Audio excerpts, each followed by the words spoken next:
10 years ago, my daughter was diagnosed with inflammatory breast cancer.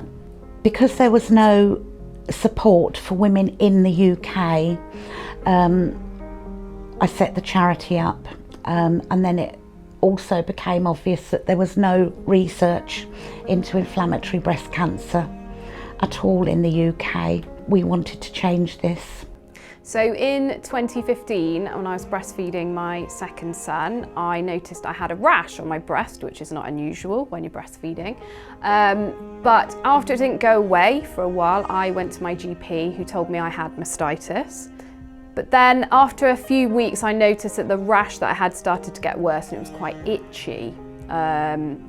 So I thought, well, I need to go back and have these antibiotics. And I went back to my GP for the second time. She did an examination of my breast looking for lumps and things like that. And she still said to me, you know, it looks like mastitis. Let's give you these antibiotics. Inflammatory breast cancer is a cancer that affects the lymphatic system of the breast. It doesn't present as a lump. It presents as a rash on the breast. The rash is very similar to the indentations of an orange. It's called peau d'orange. It can be itchy, it can be red, it can be pink.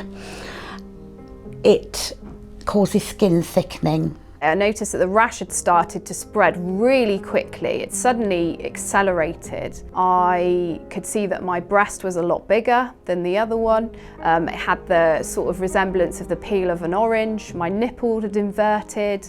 The rash was visibly all over my breast and starting to even be seen around the sides. And it was very hot to touch and just like a raging infection. So I went back to a GP for the third time and immediately she said, that is not mastitis, we need to send you to a breast clinic. I was told that I had a very rare and aggressive type of breast cancer called inflammatory breast cancer.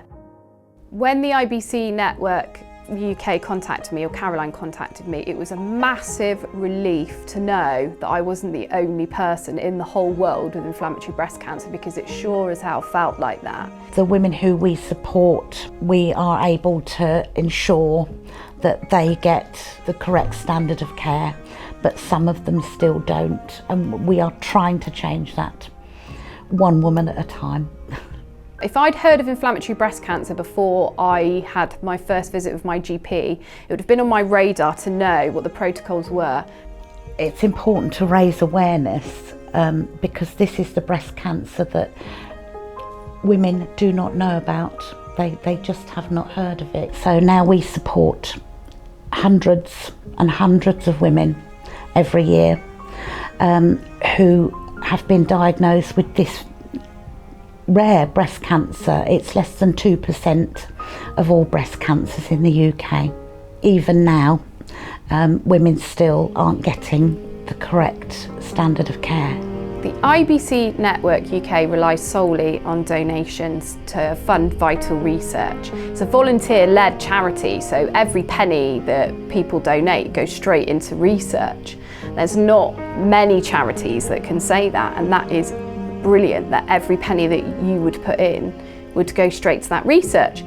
So if you're thinking of donating to a charity this year, or having a charity of the year if you're a company, or you want to donate a £5 or you want to have a coffee morning, the IBC Network would absolutely love for you to support them.